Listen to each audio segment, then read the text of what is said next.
Hey everybody, welcome back to Tim Travels. I'm Terry, your host. The reason I'm so close to the camera is because, well, I'm beautiful and people like to see me close up. Now, actually, that is true. But the reason is that my AC is cranking because it's hotter than Hades here in Vicksburg, Mississippi. But anyway, on the way over here, so I got here at like 2 in the morning, and 3 in the morning at the Loves here, exit 15. I don't think this is technically Vicksburg, but they call it Vicksburg. Anyway, this happened on the way over. This was in Alabama.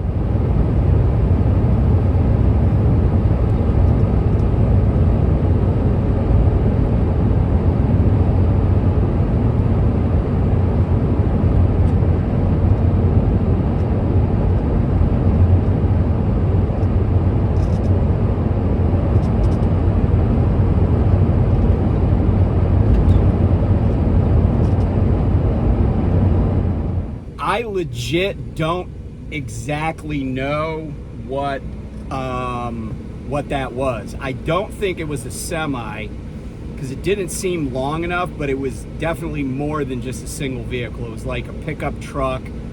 It was maybe a hot shotter, but pickup truck and or tow vehicle and like a trailer, like maybe like a 35 foot trailer. Or maybe it was just some person with an RV, but it was hard to tell. The other thing I knew from looking at that quickly is that fire department did not have enough water to put that out. Auto fires are no joke. Anybody that's been in the fire service and been properly trained will tell you that they're not a joke, and they burn super hot because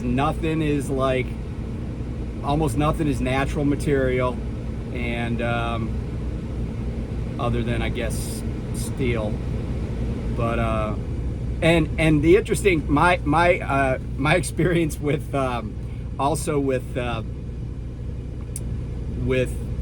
auto fires is that you find out pretty quickly how much of automobiles are not made out of steel. Like one time I went to a fire, it was a Ford Econoline van, and I had a Halligan tool, and I was going to try to punch a hole in the hood by just slamming down the pry bar side on it, and then I was going to pry the hood open. Well, which may or may not have worked, but that's not the point of the story. The point of the story is, as soon as I slammed my Halligan tool into the hood of this Econoline van, it just went completely through, because the hood was actually fiberglass, plastic. I don't know what the hell it was, but so then it was just then it all caved in. So there's a little hostage situation going on here in the trucking industry, and there's this outfit out of. I don't want to talk about that first. I want to talk about that last. So I mentioned I was in Vicksburg, and I was taking my favorite general ever, Ulysses S. Grant, and or Hiram Ulysses Grant, and by the way, somebody pointed out to me that Ulysses S. Grant, I mentioned him in an earlier video. They're like, yeah, that wasn't his real name, and I was like, oh, I learned that wrong a long time ago and held on to it. But Ulysses S. Grant, actually, that name comes from when he was inducted at West Point. And then his nickname came from that mistake. It was an administrative error that he just never bothered to or could do anything about. And by the way, when the military gets something wrong, it gets pretty well entrenched. And the reason I know that is because the first time I re-enlisted, the re-enlistment paperwork was wrong, and I wouldn't sign it. And my commanding officer is like, "What's wrong?" I'm like, "This stuff's wrong," because I'm kind of on the spectrum, and so little details get me all bent out of shape. And And he's like, wow. And I said, yeah, this is not correct. And I told him that before, which is kind of funny because that's exactly what happened to me at Prime, right? Like I got a Maryland driver's license, and I told them, sent all the documents in, sent pictures of the license, and they still, even after all this time, still don't have it right. Like the stuff they sent me to try to collect on stuff, they're like, have my Pennsylvania address. Anyway, so Grant was here outside of Vicksburg in early July of 1863. And I think based on what and I've been to this truck stop before. B and I used to come here. There's a big area on the east side of the truck stop that's undeveloped, but it's like there used to be a house there because there are these really big, nice magnolia trees. But anyway, I was, B used to run around in there. She liked coming here, but it's so hot, and I'm like, I think Grant was like, look, we gotta get these Confederates to capitulate by Independence Day because I'm sick of this heat and I want to leave. And so anyway, July 4th, 1863 is when General Pemberton surrendered Vicksburg to the Union forces under the command of Grant here. And that was a way happier occurrence in Lincoln's mind than was the victory the day before at the Battle of Gettysburg. It really had more import to the Union war cause, the fall of Vicksburg, because then the Union could control basically the entire Mississippi River. And that was of huge importance. Okay, so the hostage situation in the trucking industry. So apparently there's this outfit out of the Chicagoland area, and the guy that runs it his name is Serge Kutsko, Kutsko, and he has this outfit called Agility Express. But apparently there's like 25 other related entities that may or may not have lied on like forms that they submit to brokers. But these guys are holding like, I think 20 some loads hostage for fees. And what happened was over the 4th of July week, they picked up a bunch of loads from brokers, but because there was a shortage of drivers on the spot market. And so they have basically refused to deliver these loads unless a ransom is paid. Now, the ransom is actually not what you'd think. It's basically they have a grievance about prices that were paid previously, or situations where my phone is vibrating a little bit because of the trucks idling. But they have this situation where they're claiming, in some cases, only like a few $100, and in some cases like several $1,000s on previously delivered loads, where the broker shorted them from what they thought they were supposed to earn on the load. And a lot of times it was the standard, oh, you got there late, the piece count wasn't right, so there was a claim, stuff wasn't secured, so again, probably a damage claim. And so this company is basically holding all these loads hostage from all these different brokers. And, you might be like, well, that's illegal. And the funny thing is, though, that the police, at least, have refused to get involved because they're like, it's a civil matter. And all the people that have paid the ransom and gotten the loads, or in some cases still not gotten the loads, they have, they've had to sign releases, settlement and release agreements drafted by a local lawyer there in Chicago who is, maybe has a sketchy past, but whatever. And, he's drafted these contracts and they've signed them. And I say contract because settlement and release is a contract. And so the brokers are getting, the short end of the stick on this.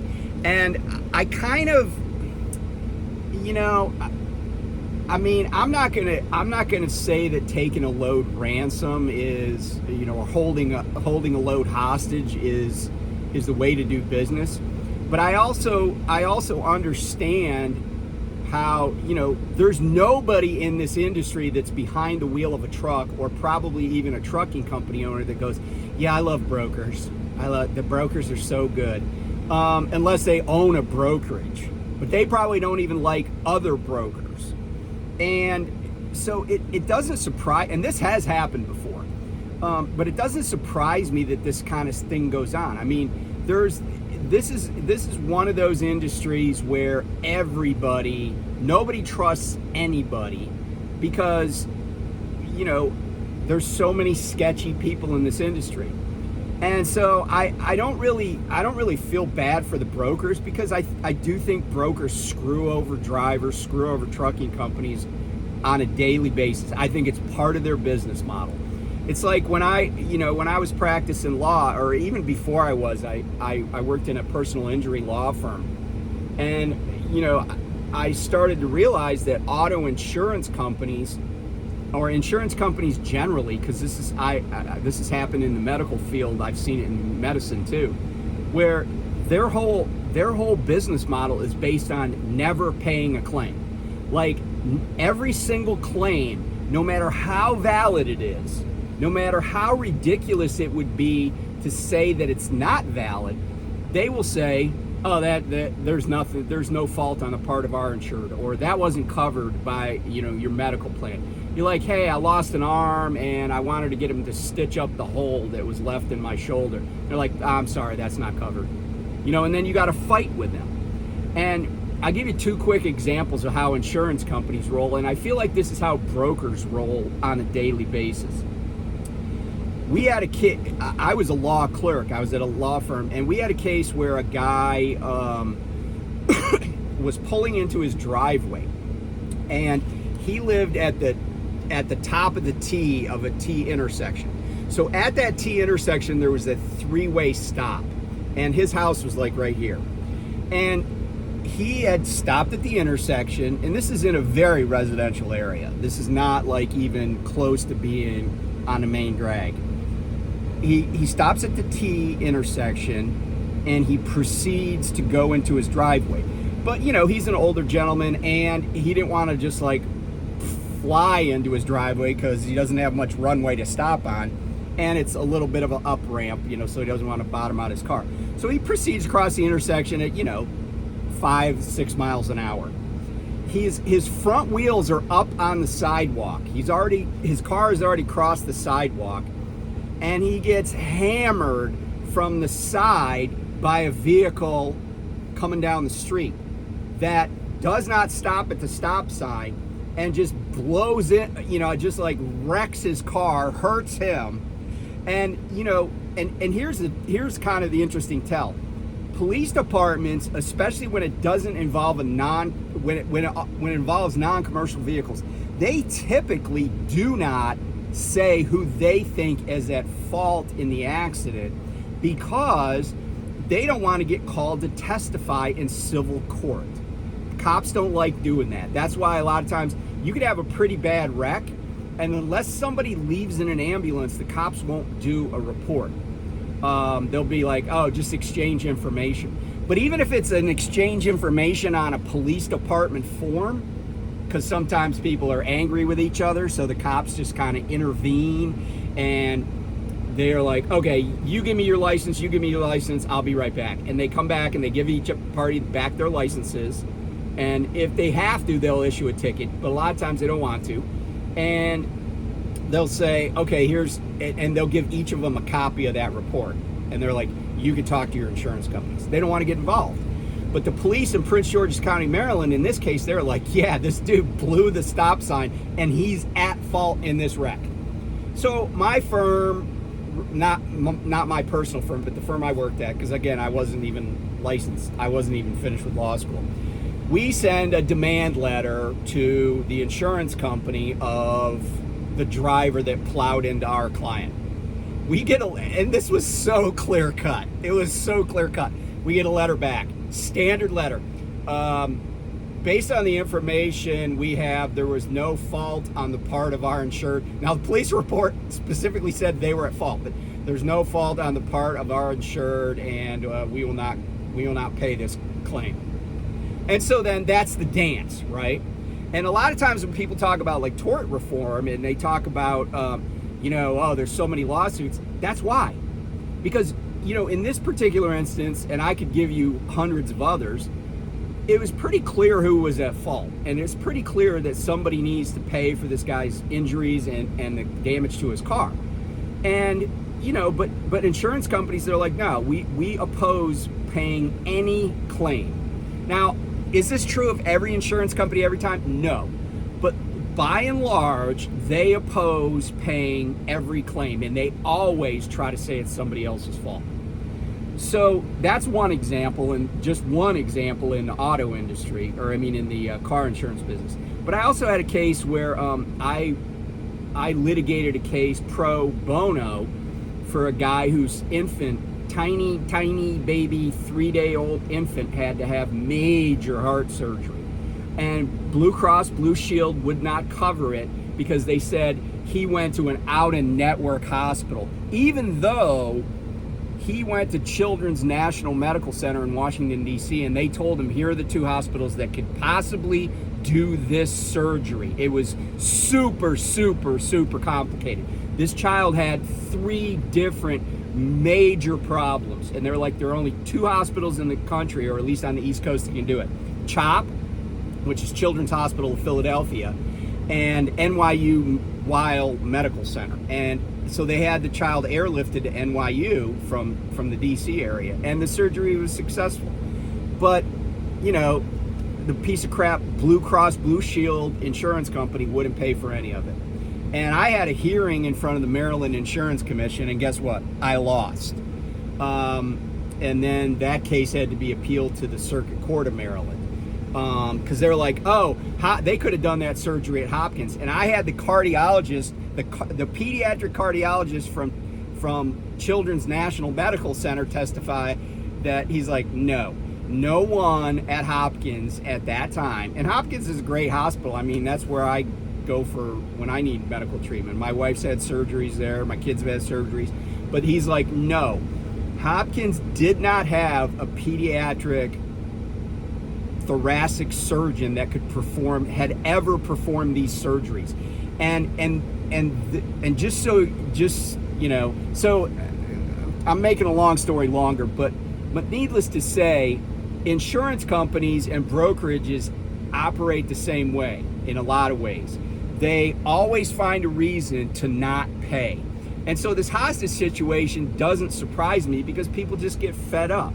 Now, flip side of the coin, there's a brokerage, TQL actually, that just got an affirmation of a lower court decision about them not having liability when they hire crap drivers.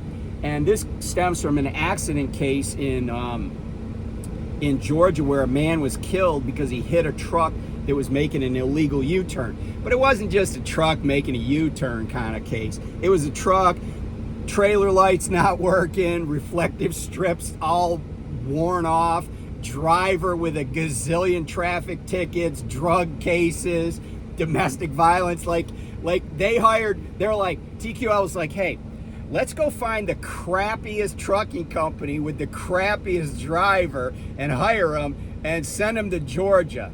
But of course, court said, TQL doesn't have any liability for this.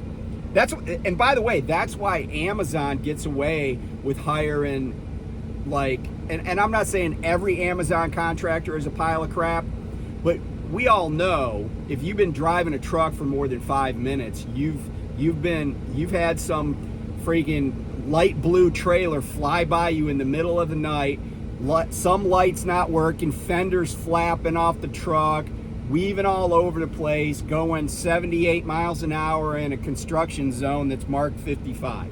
We all have seen it. Amazon doesn't give a crap. You know why? Because Amazon, they really don't get held liable, just like these brokerages. These brokerages will hire anybody. If anybody has an MC number, they will hire them. And, you know, now they do say they have a vetting process, but apparently Agility Express slid through that vetting process, and now they're finding out the hard way. But guess what's going to happen? Agility Express is going to change motor carrier numbers. They're going to change their name, and they're going to be back hauling brokered loads here before long, after the hostage situation is over. So anyway, just a little update on this filthy business we call trucking. Anyway, be safe. I'm on my way to Texas, unfortunately. I'm going to Flower Mound, Texas, and then I got a pickup out in the meat patch that's going back towards Arkansas, and hopefully I can get back, and as Lyle calls it, the Matrix. Hopefully I can get back up in the upper Midwest, because I've had enough of Georgia, Florida. I've had enough of, man, I don't know why. You know, I talked about the headlights the other night. Last night I was going through Birmingham. Man, I was kind of following a line of trucks. We had cars on both sides of the truck in front of me, both sides, without their lights on. I'm like, you know, I just don't care that much about you at that point. Like, you don't care enough to turn your lights on, and you want to, and then of course, you know, they were just parked by the truck. They're like, yeah, let's drive out here without any lights on it at 10 o'clock at night, and let's also just stay right beside these trucks who may want to change lanes, because there's 3 major interstates that come together in Birmingham. So anyway, that's my rant. So anyway, talk to you later. Watch the weather up in the upper Midwest. You know, you got to keep wet. This is the time for powerful upper Midwest tornadoes and storms. They had them last night. It's likely they're going to have them again tonight. So keep an eye out. If you're in Illinois, Iowa, you know, Wisconsin, Minnesota, Indiana, Ohio, Michigan, pay attention to the weather. Even if you're parked, you got to check the weather. You know, you may be like sleeping at, you know, 10 o'clock tonight, and then wake up and your truck's on its side along with 20 other trucks at truck stops. So truck stops are probably even make tornadoes happier than trailer parks, because man, you can fling some trucks and trailers around without a lot of wind. Like an EF1 will F up a truck, you know, so you don't want to catch an EF4 on a bad day, because you're going to go flying. And I don't care if you load it or not. So anyway, I will talk to you guys soon. Be safe.